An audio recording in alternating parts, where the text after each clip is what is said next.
ਦੁਨੀਆ ਭਰ ਵਿੱਚ ਵਸਦੇ 25 ਕਰੋੜ ਤੋਂ ਵੱਧ ਪੰਜਾਬੀਆਂ ਦੇ ਦਿਲ ਦੀ ਧੜਕਣ ਭੁਲੇਖਾ ਟੀਵੀ, ਤੁਹਾਡਾ ਮਨਪਸੰਦ ਭੁਲੇਖਾ ਟੀਵੀ ਜੋ ਭੁਲੇਖਾ ਨਹੀਂ ਪਾਉਂਦਾ, ਰਾਹ ਪਾਉਂਦਾ ਹੈ। ਤੇ ਉਸੇ ਭੁਲੇਖਾ ਟੀਵੀ ਦੇ ਪ੍ਰੋਗਰਾਮ ਗੱਲਬਾਤ ਦੇ ਨਾਲ ਹਾਜ਼ਰ ਤੁਹਾਡੀ ਸੇਵਾ ਵਿੱਚ ਤੁਹਾਡਾ ਸੇਵਕ। ਕੀ ਖਿਆਲ ਹੈ, ਅੱਜ ਤੁਹਾਨੂੰ ਸਾਊਥ ਅਫਰੀਕਾ ਨਾ ਲੈ ਚਲੀਏ? ਪਿਛਲੀ ਵਾਰੀ ਐਵੇਂ ਘੁੰਮਦਾ ਘੁਮਾਉਂਦਾ ਸੈਰ ਕਰਦਾ ਦੁਨੀਆ ਦੀ, ਕਦੀ ਥੈਲਾ ਚੁੱਕ ਕੇ ਇੱਧਰ, ਕਦੀ ਰਿਕਸ਼ਾ ਪਿੱਛੇ ਲਟਕਾਇਆ ਇੱਧਰ, ਅਰਾਊਂਡ ਦੀ ਵਰਲਡ ਜਨਾਬ, ਕਦੀ ਅਹੀਂ ਤੇ ਕਦੀ ਅਹੀਂ ਤੇ ਕਦੀ ਅਹੀਂ। ਅਖੀਰ ਵਿੱਚ ਪਹੁੰਚਿਆ ਸਾਊਥ ਅਫਰੀਕਾ, ਤੇ ਸਾਊਥ ਅਫਰੀਕਾ ਵਿੱਚ ਮੈਨੂੰ ਮਿਲੀ ਦਲੀਪ ਕੌਰ, ਮਿਸ ਦਲੀਪ ਕੌਰ।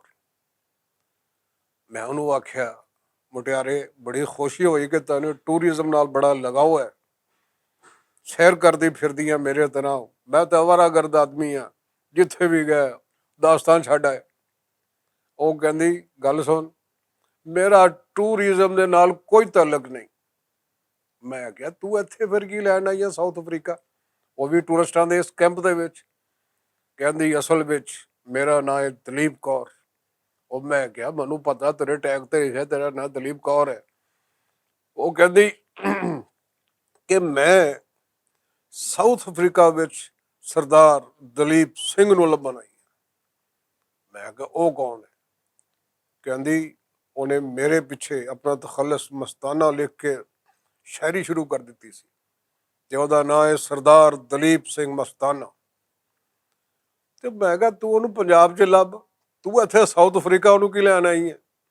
ਉਹ ਕਹਿੰਦੀ, ਮੈਨੂੰ ਸਰਦਾਰ ਦਲੀਪ ਸਿੰਘ ਮਸਤਾਨਾ ਨੇ ਫਰਮਾਇਆ ਸੀ, ਬਲਕਿ ਮੈਨੂੰ ਕਿ ਮੇਰੇ ਮਾਪਿਆਂ ਨੂੰ ਫਰਮਾਇਆ ਸੀ ਕਿ ਮੈਂ ਪੈਸੇ ਕਮਾਉਣ ਜਾ ਰਿਹਾ, ਢੇਰ ਸਾਰੇ ਪੈਸੇ ਆ, ਪੱਗ ਬਣ ਗਏ ਤੇ ਇੱਧਰ ਛਾਲੀਆਂ ਲਟਕਾ ਕੇ ਗੱਡੀ ਤੇ ਸ਼ਾਂ ਕਰਕੇ ਪੰਜਾਬ ਲੌਟਾਂਗਾ, ਤੇ ਫਿਰ ਆ ਕੇ ਮੈਂ ਦਲੀਪ ਕੌਰ ਦੇ ਨਾਲ ਵਿਆਹ ਕਰਾਂਗਾ। ਮੈਂ ਕਿਹਾ, ਆਈਡੀਆ ਤਾਂ ਬੜਾ ਗੋਡਿਆ ਭਰਿਆ, ਬੇਵਕੂਫ ਆਦਮੀ, ਸਾਰੀ ਉਮਰ ਬੰਦੇ ਦੀਆਂ ਗੋਡੀਆਂ ਰਹਿ ਜਾਂਦੀਆਂ ਨੇ, ਮਿਹਨਤ ਕਰ ਕਰਕੇ ਤੇ ਵਿਆਹ ਕਰਕੇ ਵਾਪਸ ਦੇਸੀਆਂ 'ਚ ਹੀ ਕਰਨਾ, ਕਿ ਵਾਪਸ ਜਾ ਕੇ ਜੇ ਦੇਸੀਆਂ 'ਚ ਹੀ ਵਸਣਾ ਹੈ, ਉੱਥੇ ਹੀ ਵਿਆਹ ਕਰਨਾ, ਤੇ ਯਾਰ ਪ੍ਰਦੇਸ਼ ਧੱਕੇ ਖਾਣ ਦੀ ਕੀ ਲੋੜ ਹੈ? ਦਲੀਪ ਕੌਰ ਨੇ ਮੇਰੀ ਗੱਲ ਨਾਲ ਕੋਈ 101% ਇਖਤਲਾਫ ਕੀਤਾ, ਤੇ 102% ਮੇਰੇ ਖਿਆਲਾਤ ਦਾ ਉਸਨੇ ਮੁਸਬਤ ਜਵਾਬ ਦਿੱਤਾ। ਕਹਿੰਦੀ, ਉਹ ਆਇਆ ਤੇ ਐਸੇ ਚੱਕਰ ਵਿੱਚ ਸੀ, ਮੈਨੂੰ ਗੇੜਾ ਕਰਾ ਕੇ ਆਇਆ ਸੀ ਕਿ ਪੈਸੇ ਕਮਾਉਣ ਜਾ ਰਿਹਾ, ਵਾਪਸੀ ਤੇ ਵਿਆਹ ਕਰਾਂਗਾ, ਪਰ ਇੱਥੇ ਆ ਕੇ ਉਹ ਗਵਾਚ ਗਿਆ। ਕਈ ਸਾਲ ਹੋ ਗਏ ਨੇ ਤੇ ਮੈਂ ਉਹਨੂੰ ਲੱਭਦੀ ਫਿਰਦੀ। ਜਿੱਦਣ ਮੇਰੇ ਅੜਿੱਕੇ ਚੜ ਗਿਆ ਸਰਦਾਰ ਦਲੀਪ ਸਿੰਘ ਮਸਤਾਨਾ, ਮੈਂ 100 ਜੁੱਤੀਆਂ ਮਾਰ ਕੇ ਵੀ ਇੱਕ ਗਿਣਨੀ, ਤੇ ਉਸ ਨੂੰ 100 ਜੁੱਤੀਆਂ ਵੀ ਖਾਣੀਆਂ ਪੈਣੀਆਂ ਤੇ 100 ਗੰਢੇ ਵੀ ਖਾਣੇ ਪੈਣੇ। ਮੈਂ ਕਿਹਾ, ਦਲੀਪ ਕੌਰ ਛੱਡ ਪਰਾਂ, ਦੁਨੀਆ ਬੜੀ ਵਸੀ ਹੈ। ਉਹ ਜਿਵੇਂ ਅਮਰੀਕੀ ਮੁਹਾਵਰਾ ਨਹੀਂ ਕਿ ਅਜੇ ਦੁਨੀਆ ਦਾ ਅਖੀਰ ਨਹੀਂ ਹੋਇਆ, ਹੋਰ ਬੜੇ ਰਸਤੇ ਨੇ, ਹੋਰ ਬੜੀਆਂ ਥਾਵਾਂ ਨੇ, ਹੋਰ ਬੜੇ ਲੋਕ ਨੇ। ਤੂੰ ਕੁਝ ਚੰਗੀ ਭਲੀ ਸੋਹਣੀ ਕੁੜੀ ਹੈ, ਤੇਰੇ ਉੱਤੇ ਸ਼ਾਇਰੀ ਕਰਨ ਵਾਲੇ ਬੜੇ, ਤੈਨੂੰ ਵੇਖ ਕੇ ਕਈ ਲੋਕ ਪੈਂਟਰ ਬਣ ਸਕਦੇ ਨੇ, ਮੂਸੀਕਾਰ ਬਣ ਸਕਦੇ ਨੇ, ਗੁਲੂਕਾਰ ਬਣ ਸਕਦੇ ਨੇ, ਤੇ ਤੂੰ? ਉਹ ਕਹਿੰਦੀ, ਮੈਨੂੰ ਛੱਡ ਦੇ। ਮੈਂ ਕਿਹਾ, ਛੱਡਦਾ, ਮੈਂ ਅੱਗੇ ਕਿਹੜਾ ਫੜਿਆ ਸੀ? ਉਹ ਕਹਿੰਦੀ, ਮੈਂ ਪਿੱਛੇ ਆ ਆਪਣੇ ਮੰਗੇਤਰ ਸਰਦਾਰ ਦਲੀਪ ਸਿੰਘ ਮਸਤਾਨੇ ਦੇ। ਹੁਣ ਸਾਡਾ ਉੱਥੇ ਕੋਈ ਸਾਊਥ ਅਫਰੀਕਾ ਦੇ ਵਿੱਚ 2 ਹਫ਼ਤੇ ਦੀ ਕੈਂਪਿੰਗ ਸੀ। ਸਾਨੂੰ ਟੂਰਿਸਟ ਬੀਬੀ ਜਿਹੜੀ ਸੀ, ਉਹ ਗੱਲਾਂ ਘੱਟ ਕਰਦੀ ਸੀ, ਹਸਤੀ ਬਹੁਤਾ ਸੀ। ਉਹ ਪਹਿਲੇ ਸਾਨੂੰ ਇੱਕ ਗੱਡੀ ਵਿਖਾਉਣ ਲੈ ਗਈ, ਆਖਿਆ ਜੀ ਇਹ ਭਾਫ ਦੇ ਇੰਜਨ ਨਾਲ ਚੱਲਣ ਵਾਲੀ ਗੱਡੀ ਹੈ। ਉਹ ਮੈਂ ਕਿਹਾ, ਬੀਬੀ ਇਹੋ ਜਿਹੀਆਂ ਗੱਡੀਆਂ ਸਾਡੇ ਅਜੇ ਵੀ ਚੱਲਦੀਆਂ ਨੇ, ਤੁਸੀਂ ਸਾਂਭ ਕੇ ਜਿਹੜਾ ਮਿਊਜ਼ੀਅਮ 'ਚ ਰੱਖ ਦਿੱਤੀਆਂ ਨੇ। ਉਹ ਕਹਿੰਦੀ, ਇਸ ਗੱਡੀ ਨੂੰ ਇੱਕ ਮੁਸਲਮਾਨ ਨੇ ਚਲਾਇਆ ਸੀ, ਤੇ ਇਹ ਗੱਡੀ ਹੁਣ ਗੱਡੀਆਂ ਦੇ ਯਾਰਡ ਦੇ ਵਿੱਚ ਮਹਿਫੂਜ਼ ਪਈ।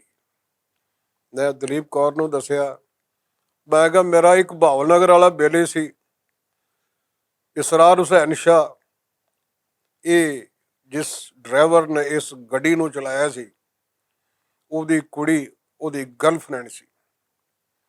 ਤੇ ਇੱਕ ਵਾਰੀ ਉਸਨੇ ਮੈਨੂੰ ਵੀ ਇੱਕ ਪੱਬ ਦੇ ਵਿੱਚ ਉਹਦੇ ਨਾਲ ਮਿਲਾਇਆ, ਤੇ ਦੂਜੀ ਵਾਰੀ ਉਸਨੇ ਮਿਲਾਉਣ ਦਾ ਰਿਸਕ ਨਹੀਂ ਲਿਆ, ਔਰ ਇਸੇ ਗੱਲ ਪਿੱਛੇ ਜਦੋਂ ਮੈਂ ਫਰਮਾਇਸ਼ ਕੀਤੀ, ਯਾਰ ਫੇਰ ਮਿਲਾ, ਤੇ ਮੇਰੇ ਨਾਲ ਲੜ ਪਿਆ। ਫਿਰ ਉਹ ਸਾਨੂੰ ਟੂਰਿਸਟ ਬੀਬੀ ਇੱਕ ਵਾਰੀ ਲੈ ਗਈ ਉਸ ਗੱਡੀ ਦੇ ਵਿੱਚ, ਉਹ ਵੀ ਭਾਫ ਦੇ ਇੰਜਨ ਵਾਲੀ। ਆਖਿਆ ਜੀ ਇਸ ਗੱਡੀ ਦੇ ਇੱਕ ਡੱਬੇ ਦੇ ਵਿੱਚ ਗਾਂਧੀ ਜੀ ਬੈਠੇ ਸਨ ਤੇ ਨਸਲ ਪ੍ਰਸਤੀ ਪਾਰੂ ਕਿਸੇ ਨੇ ਉਹਨੂੰ ਗੱਡੀ ਦੇ ਡੱਬੇ 'ਚ ਉਤਾਰ ਦਿੱਤਾ। ਦਲੀਪ ਕੌਰ ਨੇ ਐਂ ਕਫਾਂ ਟੁੰਗੀਆਂ। ਉਹ ਕਹਿੰਦੀ ਜੇ ਮੇਰਾ ਪਿਓ ਦਾਦਾ ਉਸ ਮੌਕੇ ਤੇ ਹੁੰਦਾ, ਉਹਨੇ ਡਰਾਈਵਰ ਨੂੰ ਐਂ ਕਰਨੋਂ ਫੜਨਾ ਸੀ, ਥੱਲੇ ਸੁੱਟਣਾ ਸੀ। ਗਾਂਧੀ ਜੀ ਨੂੰ ਗੱਡੀ ਤੋਂ ਉਤਾਰਨ ਵਾਲੇ ਨੂੰ ਐਂ ਧੌਣ ਤੋਂ ਫੜਨਾ ਸੀ, ਪਰਾਂ ਸੁੱਟਣਾ ਸੀ। ਤੇ ਉਸਨੇ ਗਾਂਧੀ ਜੀ ਨੂੰ ਇੰਜਨ ਤੇ ਪਾ ਕੇ ਠਗਾ ਠਗ ਸਿੱਧਾ ਹਿੰਦੁਸਤਾਨ ਲੈ ਆਣਾ ਸੀ। ਭਾਵੇਂ ਉਸ ਨੂੰ ਉਹ ਪਾਫ ਦੀ ਆਪਣੀ ਕੀ ਕਹਿਣਾ ਚਾਹੀਦਾ ਹੈ ਕਿ ਪਾਫ ਨਾਲ ਚੱਲਣ ਵਾਲਾ ਇੰਜਨ ਜਿਹੜਾ ਹੈ, ਭਾਵੇਂ ਉਸ ਨੂੰ ਸੜਕ ਤੇ ਚਲਾਉਣਾ ਪੈਂਦਾ ਤੇ ਭਾਵੇਂ ਉਸ ਨੂੰ ਪਾਣੀ ਦੇ ਵਿੱਚ ਚਲਾਉਣਾ ਪੈਂਦਾ। ਮੈਂ ਕਿਹਾ ਸ਼ਾਬਾਸ਼, ਗੱਲ ਹੋਈ ਨਾ। ਪੁਰਖ ਹੋਣ ਤੇ ਇਹੋ ਜਿਹੇ ਹੋਣ। ਪੁਰਾਣੇ ਬਾਬੇ ਫਿਰ ਪੁਰਾਣੇ ਬਾਬੇ ਸਨ ਜਿਹੜਾ ਉਹਦੇ 'ਚ। ਅਸੀਂ ਤੇ ਐਵੇਂ ਮਸਲਤ ਪਸੰਦੀ ਦੇ ਚੱਕਰ 'ਚ ਫਸ ਜਾਈਦਾ, ਉਹ ਸਿੱਧਾ ਸਾਵਾਂ ਹੋ ਜਾਂਦੇ ਸਨ ਜਿਹੜਾ ਉਹਦੇ। ਇੱਕ ਦਿਨ ਪਤਾ ਲੱਗਿਆ ਕਿ ਦਲੀਪ ਕੌਰ ਟੂਰਿਸਟ ਕੈਂਪ ਛੱਡ ਕੇ ਜਾ ਰਹੀ। ਮੈਂ ਸਿੱਧਾ ਉਹਦੇ ਕੋਲ ਗਿਆ। ਮੈਂ ਕਿਹਾ ਦਲੀਪ ਕੌਰ, ਤੈਨੂੰ ਹੋਇਆ ਕੀ ਹੈ? ਅਜੇ ਤੇ ਵਾਹਵਾ 5-7 ਦਿਨ ਪਏ ਨੇ, ਮੌਜ ਮੇਲਾ ਕਰਨੇ ਆ, ਸੈਰ ਸੂਰ ਕਰਨੇ ਆ ਸਾਊਥ ਅਫਰੀਕਾ ਦੀ। ਇਹ ਚੰਗੀ ਭਲੀ ਟੂਰਿਸਟ ਬੇਬੀ ਆਪਣੇ ਨਾਲ ਹੈ, ਉਹਨੂੰ ਵੇਖ ਕੇ ਤੇ ਮੈਂ ਸ਼ਹਿਰ ਬਣਨ ਦੇ ਚੱਕਰ ਦੇ ਵਿੱਚ ਪੈ ਗਿਆ। ਤੂੰ ਕਿੱਧਰ ਭੱਜ ਚੱਲੀ ਹੈ? ਉਹ ਕਹਿੰਦੀ ਮੈਂ ਲੰਦਨ ਜਾ ਰਹੀ। ਮੈਂ ਕਿਹਾ ਬੰਦਾ ਸਾਊਥ ਅਫਰੀਕਾ ਦੀ ਗਰਮੀ ਚੋਂ ਨਿਕਲ ਕੇ ਬੰਦਾ ਲੰਦਨ ਨਾ ਜਾਏ ਤੇ ਹੋਰ ਕਿਤੇ ਬੰਦਾ ਕਿਤੇ ਖੂਹ ਵਿੱਚ ਜਾਏ। ਉੱਥੇ ਜਾਏ ਤੇ ਯਾਰ ਟ੍ਰਾਫਲਗਰ ਸਕੁਆਇਰ ਦੇ ਫੁਹਾਰੇ ਕੋਲ ਖੜੋ ਕੇ ਮੈਨੂੰ ਵੀ ਯਾਦ ਕਰੀ, ਬਲਕਿ ਆਪਣੀ ਸੈਲਫੀ ਬਣਾ ਕੇ ਭੇਜੀ। ਉਹ ਕਹਿੰਦੀ ਮੇਰੇ ਕੋਲ ਟਾਈਮ ਨਹੀਂ ਹੋਣਾ ਸੈਲਫੀ ਦਾ। ਉਹ ਮੈਂ ਕਿਹਾ ਤੂੰ ਉੱਥੇ ਜਾ ਕੇ ਕਰਨਾ ਕੀ ਹੈ? ਕਹਿੰਦੀ ਇੱਕ ਰਾਜ਼ ਦੀ ਗੱਲ ਤੈਨੂੰ ਮੈਂ ਦੱਸਾਂ, ਕਿਸੇ ਨੂੰ ਦੱਸੀ ਨਾ। ਮੈਂ ਸਰਦਾਰ ਦਲੀਪ ਸਿੰਘ ਮਸਤਾਨੇ ਨੂੰ ਆਪਣੇ ਮੰਗੇਤਰ ਨੂੰ ਲੱਭ ਲਿਆ। ਮੈਂ ਕਿਹਾ ਯਾਰ ਬੜਾ ਖੁਰਾ ਕੜਿਆ ਉਸਤਾਦ, ਕਿੱਥੋਂ ਲੱਭ ਲਿਆ? ਕਹਿੰਦੀ ਉਹ ਲੰਦਨ ਵਿੱਚ ਬੈਠਾ। ਤੇ ਮੈਂ ਕਿਹਾ ਤੂੰ ਉਸ ਨੂੰ ਮਿਲਣ ਜਾ ਰਹੀ? ਉਹ ਕਹਿੰਦੀ ਬਿਲਕੁਲ ਨਹੀਂ। ਮੈਂ ਕਿਹਾ ਫਿਰ ਤੂੰ ਕੀ ਕਰਨ ਜਾ ਰਹੀ? ਉਹ ਕਹਿੰਦੀ ਕਿ ਬਾਵਸੂਕ ਜ਼ਰਾਏ ਨਾ ਦੱਸਣ ਦੀ ਸ਼ਰਤ ਮੈਨੂੰ ਦੱਸਿਆ ਗਿਆ ਕਿ ਸਰਦਾਰ ਦਲੀਪ ਸਿੰਘ ਮਸਤਾਨਾ ਨੇ ਉੱਥੇ ਇੱਕ ਗੋਰੀ ਨਾਲ ਵਿਆਹ ਕਰ ਲਿਆ ਤਾਂ ਕਿ ਬ੍ਰਿਟਿਸ਼ ਨੈਸ਼ਨੈਲਿਟੀ ਲੈ ਸਕੇ। ਮੈਂ ਕਿਹਾ ਤੇ ਕੋਈ ਮਾਮੂਲੀ ਕੰਮ ਹੈ, ਕਈ ਆਉਂਦੇ ਨੇ ਕਰਦੇ ਨੇ। ਉਸ ਤੋਂ ਬਾਅਦ ਜਿਵੇਂ ਕਾਗਜ਼ ਪੱਤਰ ਪੂਰੇ ਹੁੰਦੇ ਨੇ ਇਮੀਗ੍ਰੇਸ਼ਨ ਦੇ, ਛੜਾ ਕੇ ਪਿਛਲੀ ਫਿਰ ਫੜ ਲਿਆਉਂਦੇ ਨੇ ਕਿ ਆ ਆਪਣੀ ਮੌਤ ਆਪ ਸੇੜਦੇ ਨੇ ਪਿੱਛੋਂ ਲਿਆ ਕੇ। ਉਹ ਕਹਿੰਦੀ ਨਹੀਂ, ਗੱਲ ਬਹੁਤ ਵੱਧ ਗਈ ਹੈ। ਉਹ ਮੈਂ ਕਿਹਾ ਪਿਆਰ 'ਚ ਗੱਲਾਂ ਹੀ ਵੱਧਦੀਆਂ ਨੇ ਯਾਰ, ਜਾਂ ਮਤੀਰੇ ਵੱਧਦੇ ਨੇ ਖੇਤਾਂ 'ਚ ਪਏ, ਹੋਰ ਕੀ ਵੱਧਣਾ? ਉਹ ਕਹਿੰਦੀ ਗੱਲ ਇਸ ਹਿਸਾਬ ਨਾਲ ਵੱਧ ਗਈ ਹੈ ਕਿ ਸਰਦਾਰ ਦਲੀਪ ਸਿੰਘ ਮਸਤਾਨਾ ਨੇ ਲੰਦਨ ਦੇ ਵਿੱਚ ਜਿਸ ਗੋਰੀ ਨਾਲ ਪੇਪਰ ਮੈਰਿਜ ਕੀਤੀ ਸੀ ਉਹਦੇ 'ਚ ਉਹਦੇ 2 ਨਿਆਣੇ ਹੋ ਗਏ ਨੇ ਤੇ ਹੁਣ ਉਹ 2 ਨਿਆਣੇ ਤੇ ਦੋਵੇਂ ਜੀ ਇਕੱਠੇ ਰਹਿੰਦੇ ਨੇ।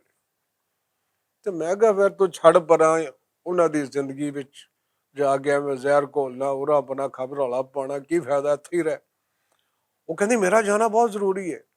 ਮੈਂ ਕਿਹਾ ਜਦੋਂ ਤੂੰ ਸਰਦਾਰ ਦਲੀਪ ਸਿੰਘ ਨਾਲ ਮਿਲਣਾ ਹੀ ਨਹੀਂ, ਸਰਦਾਰ ਦਲੀਪ ਸਿੰਘ ਮਸਤਾਨੇ ਦੀ ਸ਼ਕਲ ਵੇਖਣੀ ਨਹੀਂ, ਤੇ ਫਿਰ ਜਾ ਕੇ ਕੀ ਕਰੇਗੀ? ਉਹ ਕਹਿੰਦੀ ਮੈਂ ਸਰਦਾਰ ਬੰਦੂਕ ਸਿੰਘ ਖੁਰਾੜ ਨੂੰ ਮਿਲਣ ਜਾ ਰਹੀ ਹਾਂ। ਲਓ ਜੀ, ਮੇਰੀ ਤੇ ਹਰ ਗਈ। ਉਹ ਬਹਿ ਗਿਆ ਨਵਾਂ ਕਿਰਦਾਰ ਕਿੱਥੋਂ ਆ ਗਿਆ, ਸਰਦਾਰ ਬੰਦੂਕ ਸਿੰਘ ਖੁਰਾੜ। ਉਹ ਕਹਿੰਦੀ ਇਹ ਵੀ ਸਾਡੇ ਪਿੰਡ ਦਾ ਹੈ।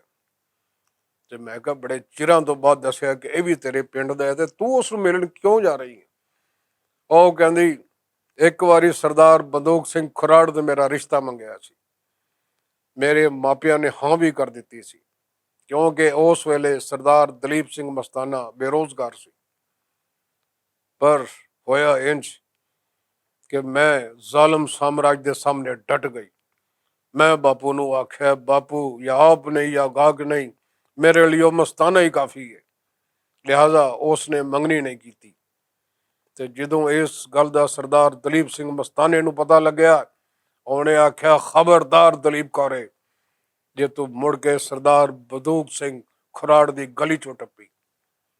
ਤੇ ਮੈਂ ਟੱਪਣਾ ਬੰਦ ਕਰਤਾ। ਮੈਂ ਕਿਹਾ ਜਦੋਂ ਸਾਡਾ ਪ੍ਰੇਮੀ ਕਹਿੰਦਾ ਨਹੀਂ ਟੱਪਣਾ ਤੇ ਫਿਰ ਅਸੀਂ ਪ੍ਰੇਮੀ ਦੀ ਗੱਲ ਮੰਨਣੀ ਹੈ, ਸਾਨੂੰ ਕੀ ਕਿਸੇ ਨਾਲ।